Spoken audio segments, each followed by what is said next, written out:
C'est à partir de l'épidémie de Zika en Polynésie française de 2013-2014 que les services de santé se sont rendus compte que le virus affectait particulièrement les femmes enceintes. Mélanie, qui devrait accoucher sous peu, n'est pourtant pas inquiète, mais se protège tout de même contre les piqûres de moustiques. Alors non, puisque c'est que tout récemment qu'on en parle beaucoup. Donc j'ai pas été plus que ça perturbée par l'idée de cette maladie. Chez nous, on a différents moyens de se protéger. On a un système qui protège la maison. On passe aussi de l'insecticide dans les chambres le soir, longtemps avant d'aller se coucher pour qu'il n'y ait pas de soucis.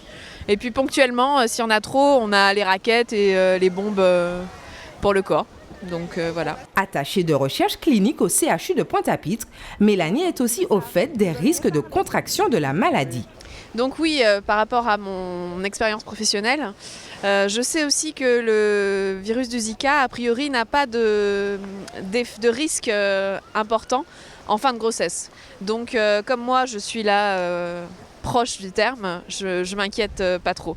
Effectivement, si ça avait été pour le chikungunya, là j'aurais été assez inquiète parce que c'était dangereux essentiellement pendant les dernières semaines.